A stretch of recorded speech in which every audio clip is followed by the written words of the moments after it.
Oke, jadi yang untuk materi yang minggu kemarin kita teruskan. Minggu kemarin itu kita ke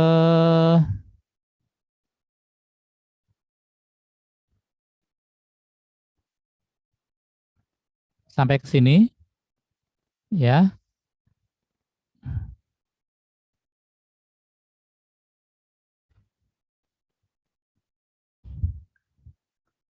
sampai ke sini yaitu eh, konduksi dengan sumber kalor. Ya, misalnya ada pernah mungkin pernah lihat ini ya, pasti sudah pernah lihat.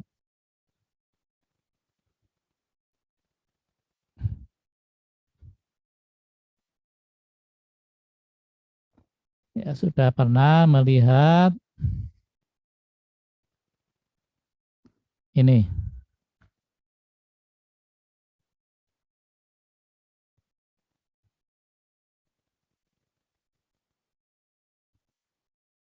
Ya.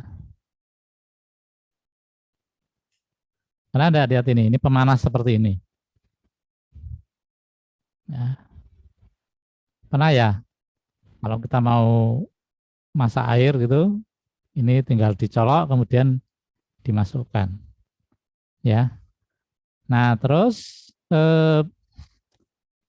kalau ini kan mirip dengan dinding ini, ya mirip dengan dinding yang ini ya, mirip dengan dinding yang ini. Jadi kalau ini kita potong misalnya, kita potong, maka potong begini, ya, maka kita akan ketemu ya, seperti ini. Ini ada aluminium, kemudian dalamnya ada nikelinnya. Ya. Nah, kita sederhanakan sistemnya seperti ini.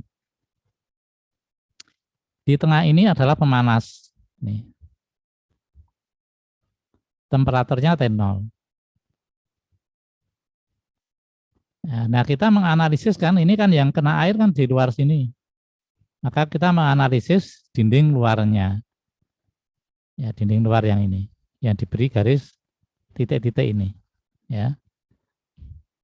Sedangkan di luar ini ada fluida mengalir. Sehingga yang terjadi adalah perpindahan kalor konveksi. Dari tengah sini ke pinggir, ya dari tengah sini ke pinggir sini, ini kan semua ke sana ini.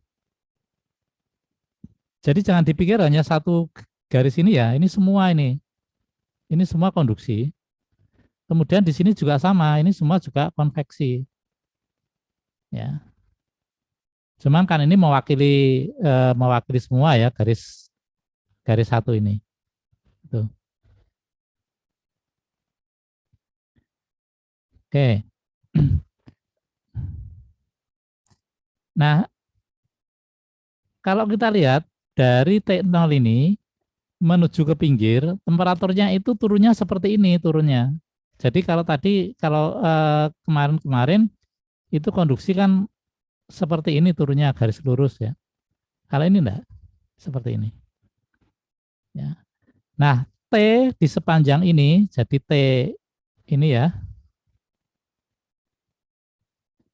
T di sini ini ya. Kalau kita potong-potong seperti ini ya. Ini garis ini X1, terus kemudian yang tengah X2, yang sini X3, ya kemudian yang luar ini XS. Nah, XS itu permukaannya di sini. Nah, persamaan temperatur di X1 di X1 itu ini kalau ini kan TX ya. Kalau di sini X1, nah ini X1. Ya, jadi kalau ini TX1, maka L-nya ini ya jarak ini. Kalau misalnya yang tengah ini kita sebut dengan X0, maka L-nya ini L-nya itu sama dengan X1 min X0. Tuh, ya.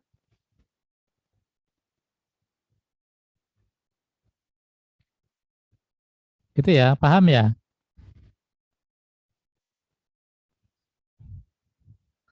Ya, jadi ini kemudian analisis ini kita potong ya. Jadi separuh ini kita potong. Kita analisisnya kan hanya separuh saja. Ya, dari sini ini kita potong supaya mudah.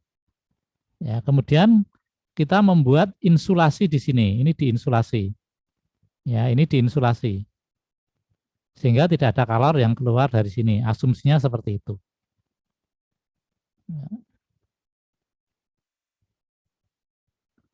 Ya. Nah, ini persamaan-persamaan ini sebenarnya kan diturunkan dari sini. Dari sini nih ya.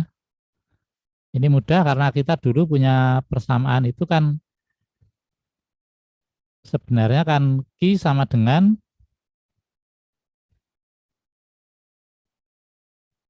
sebenarnya kan persamaannya kan Q sama dengan K saya tulis di sini aja. Q sama dengan K nih ya, dx kuadrat. Ya, jadi kalau kita mau mencari di sini misalnya ini diringkas ya, jadi diringkas persamaan ini diringkas menjadi ini.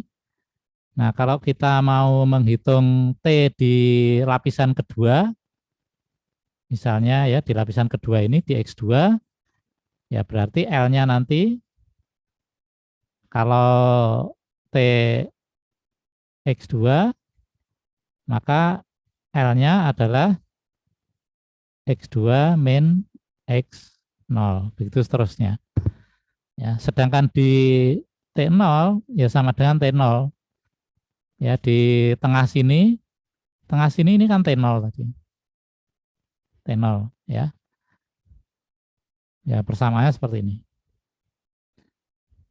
Ya.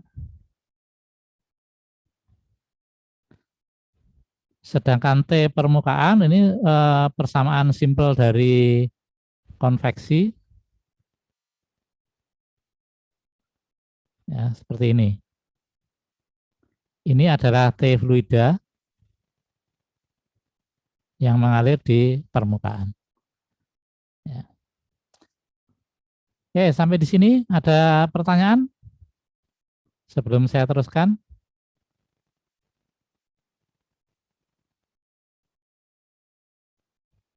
Masih tidak ada ya? Nah, sekarang bagaimana kalau sistemnya silinder? Ya, ini sama. Ya, kita menganggap bahwa di dalam silinder ini, ya, di dalam silinder ini ada kalor. Ini yang perlu Anda ingat karena ini adalah konduksinya satu dimensi, maka kita mengasumsikan kalornya ini hanya keluar ke kulitnya ini ya, keluar ke kulitnya.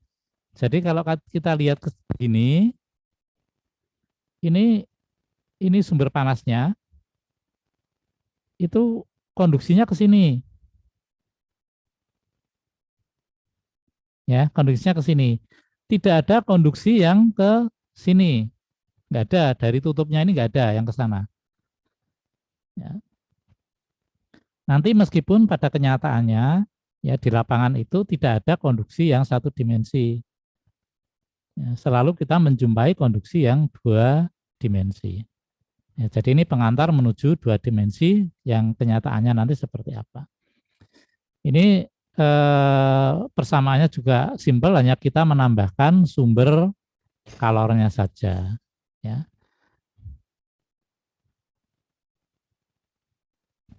Nah, ini temperatur permukaan ini juga dipengaruhi oleh koefisien konveksi ya. Ini koefisien konveksi.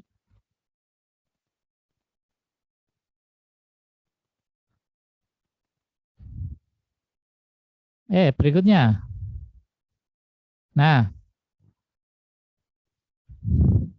kita sering menjumpai itu untuk meningkatkan perpindahan kalor itu menjumpai eh, peralatan-peralatan seperti ini. Ya, ini diberi tonjolan gitu ya. Ini menonjol ke sana ya. Jadi yang tadinya seperti ini ya untuk konveksinya sebesar ini ya. Kita lihat karena persamaannya adalah Q sama dengan H kali A, kemudian ini TS min T ini ya. Ini yang ini itu temperatur permukaan, yang ini temperatur fluida yang lewat.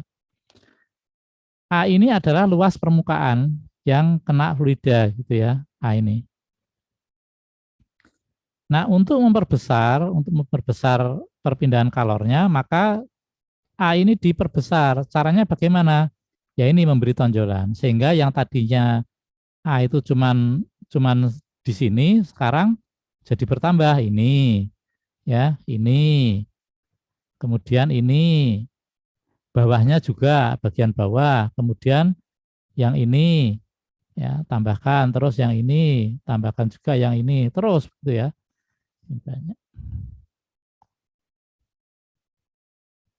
Nah, dalam engineering sehari-hari ini yang paling banyak yang dipakai model yang dua ini ya. Ini dan ini. Ya, ini sering dipakai di penukar kalor. Ini semua heat exchanger ya, dua-duanya. Ini di heat exchanger.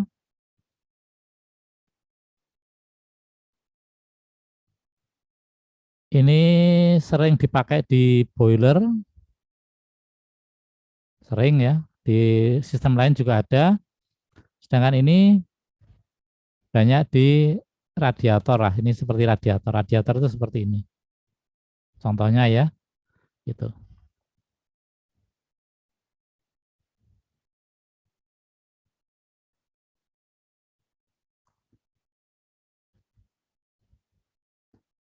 Nah, bentuk-bentuk umum yang sering dipakai secara teknis, ya, secara engineering seperti ini bentuk-bentuknya. Ya, ada yang simple, ya, ada yang simple seperti ini. Kemudian ada yang segitiga, ini yang paling banyak seperti ini. Kemudian ada juga yang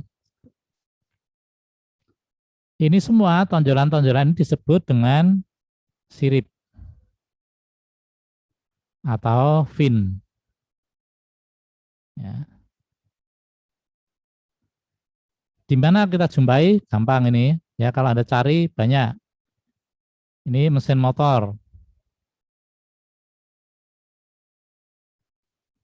Ya, di mesin motor itu kan banyak kan ini kita jumpai yang seperti ini.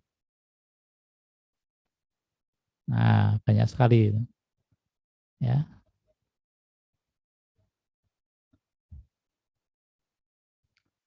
Oke, berikutnya.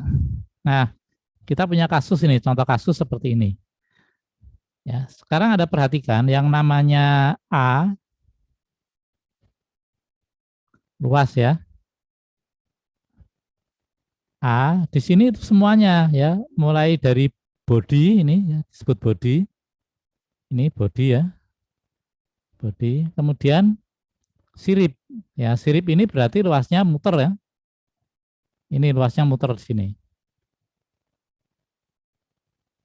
Ya, sampai di sini. Ini termasuk luasnya. Nah, kita punya koordinat seperti ini, X, Y, Z.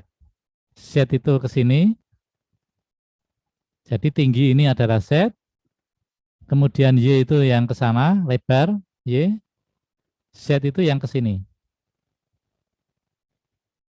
Sorry, X yang ke sini. Yang ke sini itu X gitu. Ya.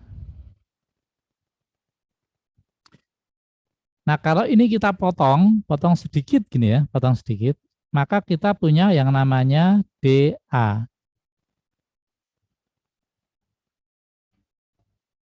Ya, itu adalah sebagian kecil dari luas. Kemudian panjangnya ke sini karena dipotong dari X ini, misalnya ini X gitu ya. Ini X. Maka potongan kecil ini disebut dengan dx. Ini dx. Nah, kita punya dua mode perpindahan kalor. Yang ini konduksi, ya. Yang ini itu konveksi.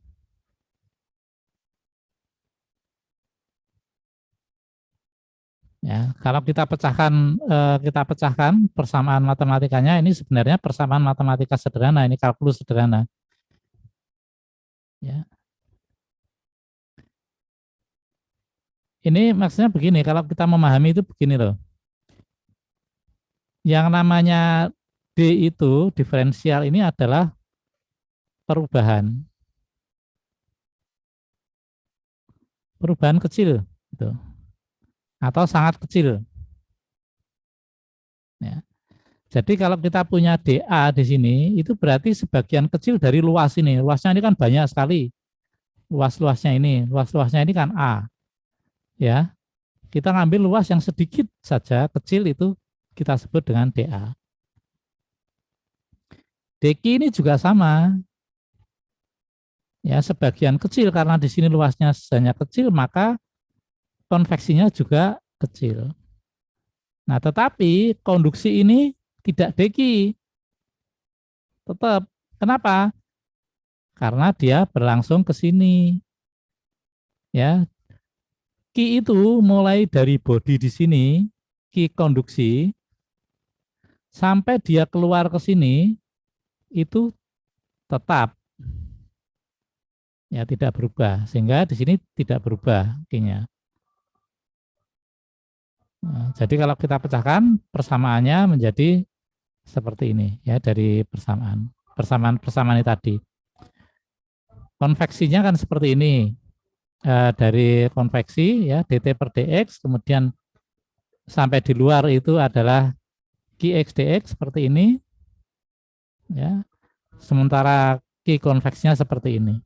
Ya, ketika ini kita selesaikan, kita pecahkan, ya, persamaannya menjadi seperti ini.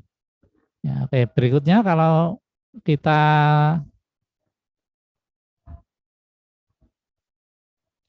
sederhanakan, ya, nah ini persamaannya seperti ini. Ya, jadi jangan khawatir karena ini sederhana. Prinsipnya konduksi itu ketika kita bicara satu dimensi, ya, satu dimensi seperti ini, konduksinya hanya berlangsung satu arah ke sana, keluar sini, ya, ke arah sana. Ini juga sama, ya, jadi konduksinya ke sana sampai ke dinding luar ini, ya. Jadi konduksi itu hanya sampai luar dinding ini.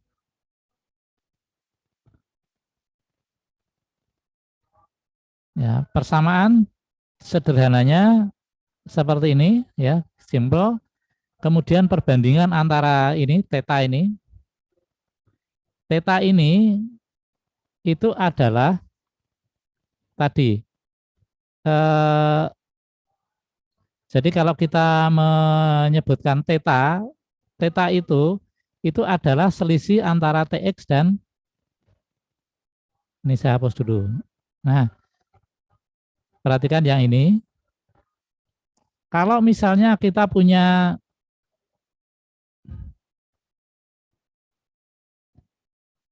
ini misalnya apa ya, X1 itu ya, X1, maka perbedaan temperatur T di X1 dikurangi T fluida. Jadi kalau di sini ada konveksi ini, ya, ini ada konveksi lewat sini, ya, lewat sini konveksinya dengan temperatur ini, ya, temperatur fluida, maka selisihnya ini kita sebut dengan theta X1.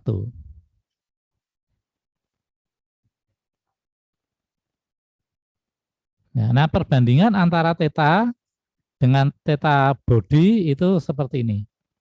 Sedangkan M-nya itu M kuadratnya diambil di sini. Ya. Ini kalkulus sederhana. Ya, Anda lihat aja nanti di kalkulus apa yang dimaksud dengan sin hiperbolik maupun cos hiperbolik. Ini enggak ada hubungannya dengan derajat ya, tidak ada hubungannya dengan derajat atau radian, enggak ada. Ya, tapi sifatnya itu mirip dengan sinus kosinus sehingga diberi nama sin H dan cos H.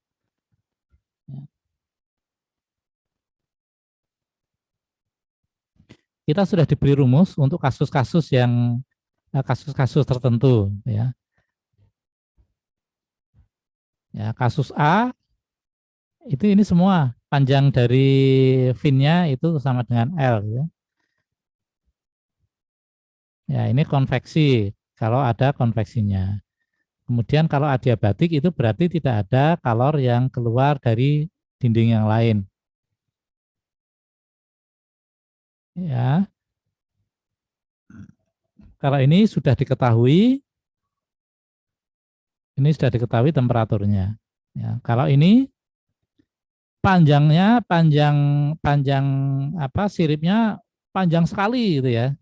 Ini panjang sekali. Ya. Sehingga nanti yang di sebelah sini transfer rate-nya itu ada laju perpindahan kalornya seperti ini. Ya, ini kasus A, kasus B, kasus C, kasus D. Nah, tabel ini akan kita pakai untuk menyelesaikan eh, persoalan-persoalan nanti di perpindahan kalor. Ya. Nah, kemampuan sirip itu didefinisikan dengan persamaan ini. Tadi QF kan dari tabel sudah diketahui. Ya, theta body juga bisa dicari ya. Kemudian luas total body dan fin ya, sedangkan ini koefisien perpindahan kalor konveksi ya. Nah, di dalam aplikasi kalau Anda merancang suatu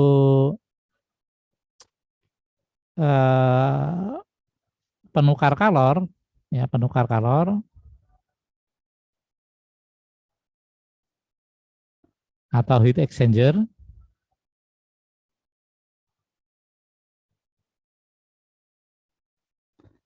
maka angka EF ini itu harus lebih besar dari 2. Ya, ini ukurannya ini. Minimal seperti itu. Ya, supaya perpindahan kalornya bagus.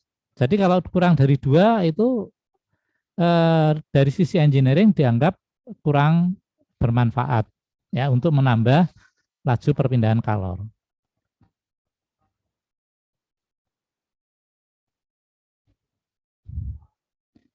Nah, ini model-modelnya Anda bisa melihat ya, kita sudah disediakan semua persamaannya. Ya. Untuk koefisien perpindahan kalor sudah kita diberi. Ini juga sudah diberi kalau segitiga. Kalau parabola seperti ini ya sama juga sudah diberi. Ya. Ini luas permukaan finnya ya. Ini sudah diberi juga. Ya, kalau kita mau misalnya mau menganalisis yang semuanya ya. Ini luasnya, luas bawahnya gitu ya. Nah, kalau V-nya lebih dari 1 ya ini tinggal dikalikan dengan jumlah siripnya ya. Ini juga sama kali jumlahnya berapa. Nah, ini juga sama ya, kali jumlahnya berapa. Kalau jumlahnya 10 ya berarti ini A-nya dikali 10. Ya.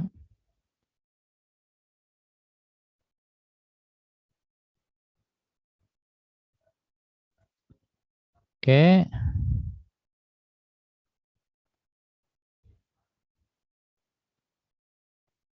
ya bentuk-bentuknya bermacam-macam Ya, ini sudah disediakan. Ya. Ini tadi yang disebut dengan kasus tadi. Jadi untuk luas permukaannya ya kita kalikan ini. N ini N ini adalah jumlahnya. Kalau jumlahnya ini 3, 1, 2, 3 ya sudah. Ini tinggal dikalikan. Sedangkan AB ini adalah body. Itu. Sehingga total kalor yang dipindahkan itu ini. Ya.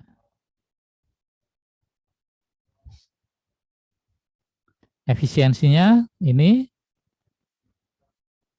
ya, kemudian perbandingan apa namanya resistansinya itu dihitung seperti ini.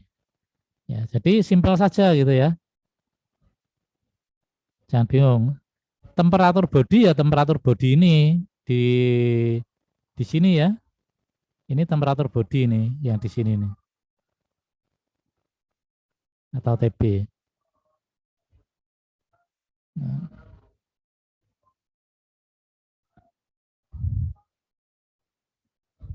Oke, ada pertanyaan enggak? Sebelum saya teruskan ini sudah mau selesai loh. Ya.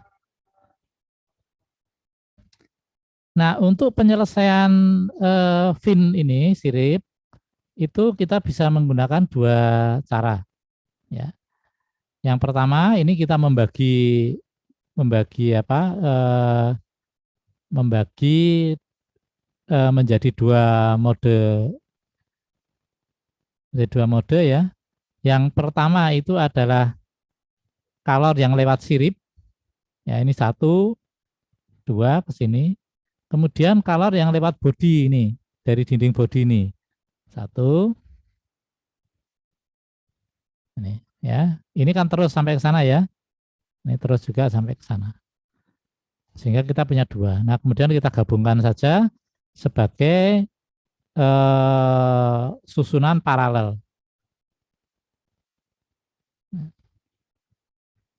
Cara yang lain itu dibuat seperti ini. Ini kita potong gitu ya. Jadi seolah-olah antara body yang ini dengan yang ini itu terpisah. Ini terpisah. Ya. Sehingga kita punya kalau yang mau ke sirip itu harus lewat ini. Harus lewat ini. Yang ini tuh sirip, nah yang ini adalah sambungan antara sirip dengan body.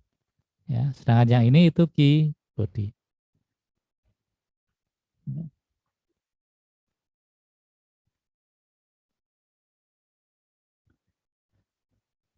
Ini gambar kurva untuk menghitung, untuk melihat berapa sih efisiensi dari sirip gitu ya.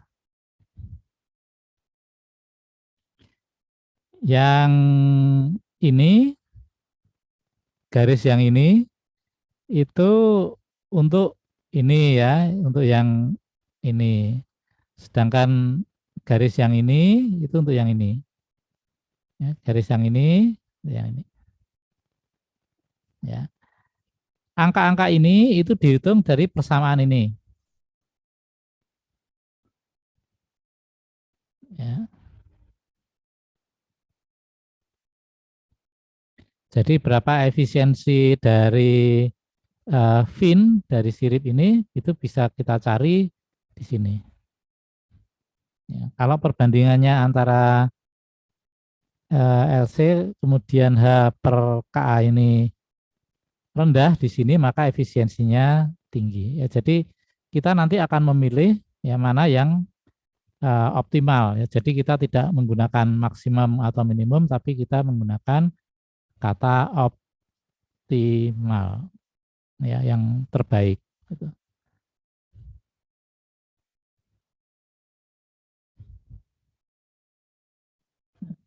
Nah, bagaimana kalau bentuknya seperti ini? Bentuknya seperti ini, ya. Ini kita akan melihat kalau perbandingannya ini perbandingan ya.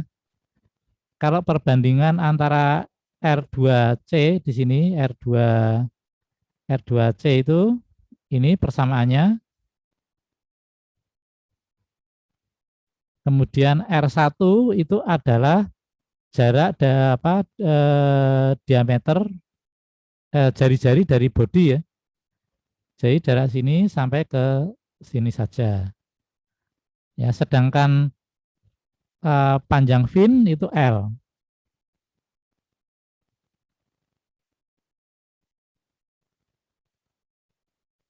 Ya, ini perbandingannya ini. Kalau perbandingannya perbandingannya satu banding satu, ya seperti ini. Pakai kurva yang ini. Kalau R 2C dibagi R1 itu sama dengan 2, ya kita pakai kurva yang ini ya. Begitu juga seterusnya. Gimana kalau 4? Ya 4 itu berarti antara 3 dan 5. Kalau 6 ya berarti kita cari yang kira-kira di sebelah sini. Gitu. Ya.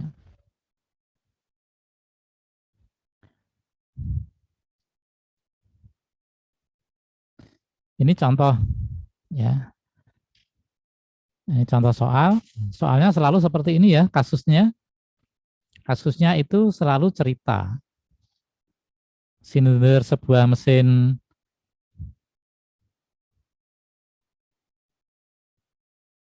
sepeda motor terbuat dari aluminium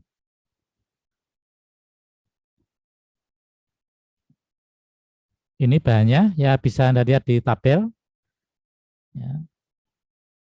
Tinggi bodinya itu 15 cm, kemudian diameter luar silinder itu 50 mm. Kemudian permukaan luar silinder itu artinya bodi ya. Ini bodi itu 500 Kelvin. Kemudian udara ambient ini kalau ini kan T body. Ini saya tuliskan di sini T body. T body. Kemudian kalau udara ambient ini berarti ini T ini ya, T fluida. Koefisien konveksi ini H. Ya. Nah, sirip anular itu dicor secara integral dengan silinder untuk meningkatkan perpindahan kalor ke lingkungan. Kalau siripnya jumlahnya 5, ini N, ya tebalnya 6, panjangnya L 20. Jaraknya sama, ya. Nah, hitung berapa banyak peningkatan perpindahan kalor karena penggunaan sirip. Berarti kita harus membandingkan Q tanpa sirip ya dibandingkan dengan Q bersirip.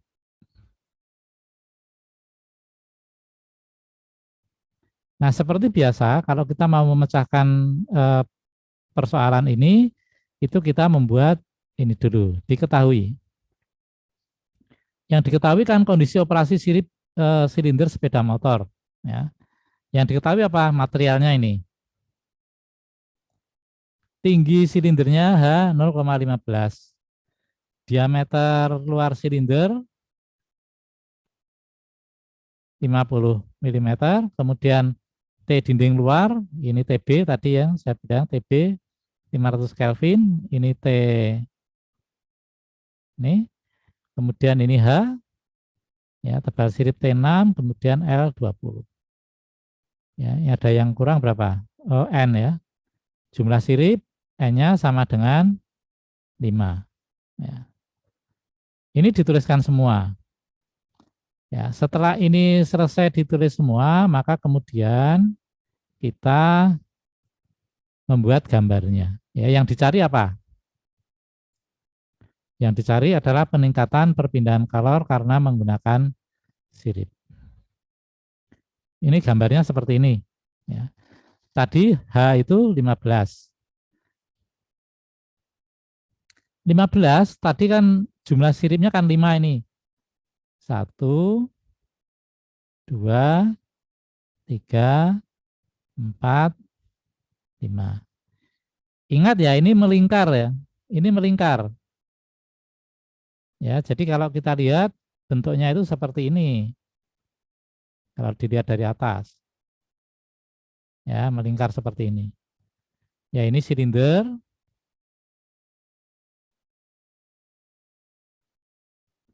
yang ini sirip. Ya. Nah, jarak antar silinder itu disebut dengan S. Nih. Ya, ini TB tadi 500 Kelvin, kemudian tebal dari siripnya itu 6 mm, ya, diameternya tadi kan D tadi, ya ini tadi kita buat di sini, D itu kan di sini. D itu sama dengan tadi 50 mm. Sehingga R-nya itu 25, ya. Terus kemudian L ini adalah panjang sirip, ya. R2 itu total. R2 ini sama dengan R1 ditambah L. Kemudian yang untuk udara ini tadi yang disebut sebagai temperatur ambien. Ya, ini tadi koefisien konveksi. Ya, gambarnya seperti ini. Ya, jadi kalau kita menggambar ini lengkap. Nah, setelah kita buat skemanya, maka kita mulai menghitung. Ya, asumsinya apa? Oh, asumsinya perpindahan kalor berlangsung secara tuna. Tuna itu artinya tetap, tidak berubah dari waktu ke waktu. Q-nya ya tetap gitu ya, T-nya tetap. Ya. Kemudian perpindahan kalor berlangsung satu dimensi pada sirip. Ya. Sifat materialnya tidak berubah. Karena seperti kita tahu, harga K itu akan turun kalau temperaturnya naik, gitu ya. Tapi ini dianggap tidak berubah. Kemudian tidak ada radiasi. Ya, koefisien konveksi dianggap sama di silinder maupun di sirip. Nah, sifat-sifat yang kita lihat tadi aluminium, aluminium ini itu pada temperatur 400 Kelvin itu K itu ini.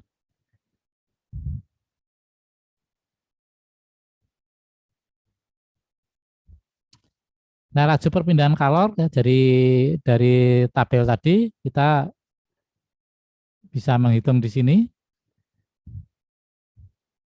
Ya. N ini jumlah ini ya, jumlah apa namanya, jumlah siripnya. A ini luas sirip yang terkena fluida. Ya. Ini tadi eh, perbedaan antara temperatur body dengan ini kan tadi T body dikurangi T ini. Ya. Nah, AF itu kita tahu ini adalah luas dari finnya, ya, luas dari siripnya. Kita hitung di sini. Ya, ini ya, nah perhatikan baik-baik ya dari gambar tadi. Ya. Nah, sehingga dari sana, dari grafik tadi, itu kita bisa menghitung ternyata 1,92. Ya, dari 1,92 kita bisa mengira-ngira efisiensinya itu 0,95. Ya, coba kita balik ke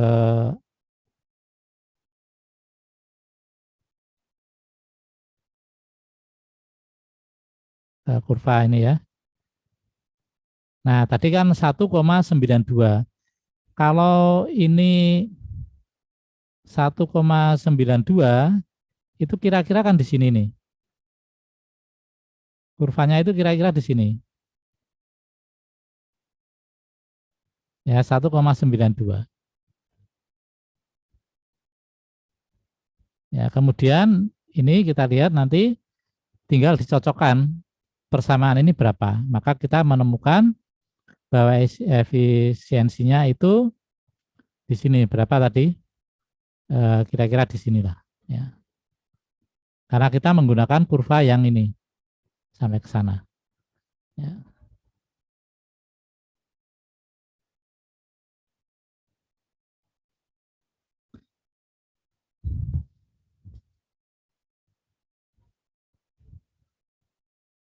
Ya, jadi ini tadi yang kalau kita punya tadi ya, yang ini harga yang ini itu kan di bawah sini. Sedangkan 0,95 itu ada di sini. Sini itu 95%. Sedangkan 0,15 itu kira-kira di sini. Ya ini, nah kan kita punya kurva seperti ini tadi. Ke sini kita tarik, ya di sini 1,92, ini ya 1,92, di sini 0,15, kemudian kita tarik ke sana, ketemulah 95% ini. Ya.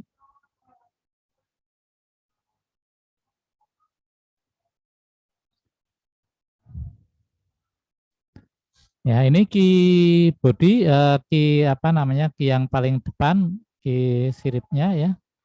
Kita bisa menghitung ya dengan key total dari sirip itu perpindahan kalornya 690 watt.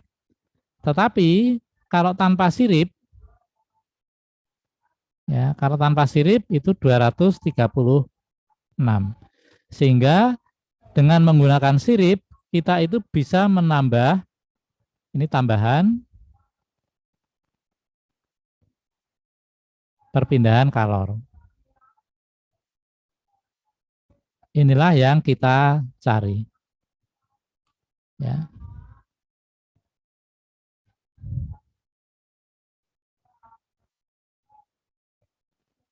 Oke, ada pertanyaan?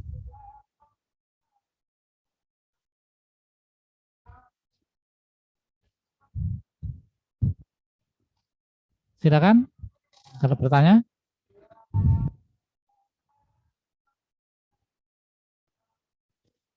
Ini sudah mudeng apa mubeng?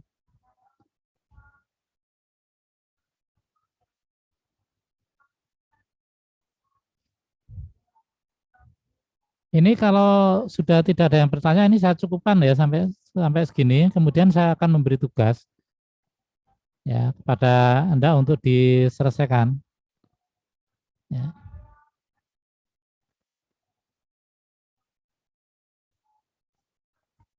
Atau tugas yang kemarin nggak ada kesulitan lain ya, mudah itu untuk yang tugas sebelum ini.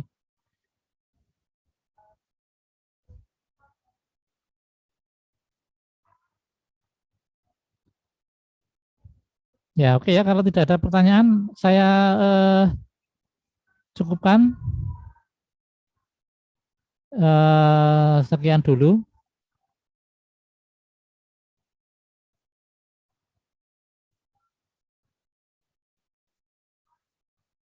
Nanti kita eh, sambung lagi. Anda kerjakan nanti ya. Tugas akan saya berikan besok.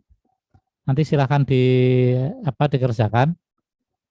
Ya, kalau masih ada beberapa yang kurang jelas, nanti silahkan didiskusikan di grup.